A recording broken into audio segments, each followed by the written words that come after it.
তো গাইস, সবাই কেমন আছেন? চলে আসলাম নতুন একটি ভিডিওতে। তো আজকে মিশন বাজার যাব মাছ কিনতে, সামুদ্রিক মাছ।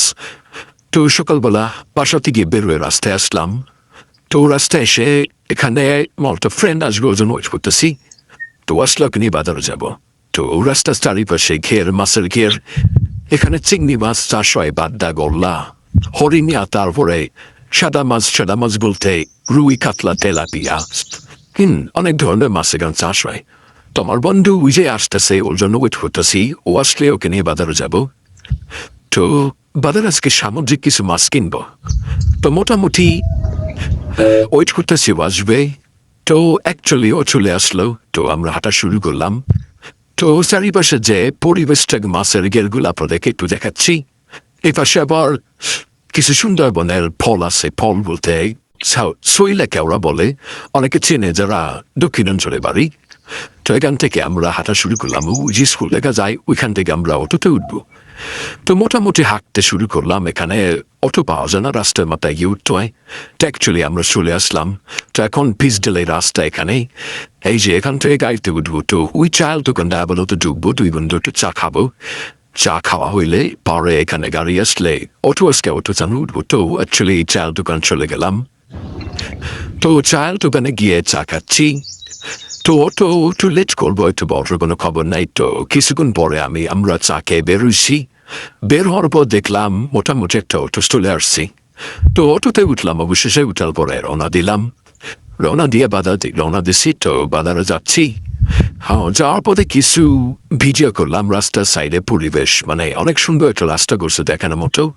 পিসডেলাই দিয়ে তার সাইডে খোলামেলা পরিবেশ, বাতাস, কেরের বাতাস, আবহাওয়া খুবই, আর আবহাওয়াটাও ভালো ছিল। তো অ্যাকচুয়ালি অটো বলা দিয়ে মাছগুলো চলে আসলাম।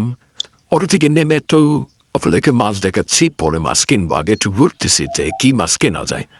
তো এখানে দেখা যাচ্ছে কিছু এখানে এখানে একটা দোকানে গেছি, ওখানে আছে আপনার রুই মাছ আছে, কাতলা মাছ আছে, তারপরে চিংড়ি আছে দেখা যাচ্ছে। তো এগুলো সামুদ্রিক মাছ না, এগুলা ভিকেরে পালে চাষ করে। তো তারপরে গেলাম আরেক সাইডে। তো ওইখানে গিয়ে দেখলাম ওনার ওইখানে ওই সেম মাছ। তো আর একটু সামনে গেলাম, সেখানে গিয়ে দেখলাম কিছু সামুদ্রিক মাছ আছে। তো এখানে গাগা, ট্যাংরা, তারপরে কম বলে মানুষ, অনেক আমাদের এখানে কাগো মাছ বলে। তো পাবদা মাছ আছে, আর ইলিশের ছোড়া একজাত কি যেন নামটা খেয়ালে ওই পুদের মাছ আছে। তো অবশেষে আসতাম এক জায়গা চিংড়ি মাছের জন্য। তো এখানে চিংড়ি কে জিজ্ঞেস করছে, এখানে 5 টাকা করে কেজি। তো আমাকে বললো তো চিংড়ি আমাদের বাড়িতে অবশ্যই আছে, ঘেরে চাষ হয়। তো চিংড়ি আর নেয়নি। তো এখানে চেউয়া মাছ দেখছিলাম। চেউয়া মাছটা তো অনেকে চেনেন না। তো চেউয়া মাছটা আমি বললাম যে তুলাস আমাকে দাও। তো 500 টাকা ওইখানে দাম নিল। টোটালে 1 কেজি একটু বেশি। তো ওইগুলো নিলাম। পরে চিংড়ি মাছগুলো আমাকে বললো নিতে, আমি বললাম না, এটা নিবো না, আমাদের ওখানে চিংড়ি মাছ আছে। তো এরপরে ওইগুলো আমাকে দিল। দেবল টাকা দিলাম। দেওয়ার পরে ভাবলাম যে আর একটু দেখি কি মাছ পাওয়া যায়। তো হাঁটতে হাঁটতে একটু সামনে পরে কাঁকড়া পেলাম কিছু। তো কাঁকড়ার দাম জিজ্ঞেস করলাম, অনেকে কাঁকড়া খায়। তো বললো 200 টাকা কেজি। তো এক মহিলা এখানে কাঁকড়া মেজন আমাদের ঘুরতেছে। তো আমি দাঁড়িয়ে থেকে একটু দেখলাম। সে ওনার কাঁকড়াটা কেনা হলো। তো এবং আজকে ভিডিও গাইজ, যদি ভিডিওটি ভালো লাগে অবশ্যই চ্যানেলটি সাবস্ক্রাইব করে দিবেন আর বেল আইকন বাটন টন করে পাশে থাকবেন। ধন্যবাদ।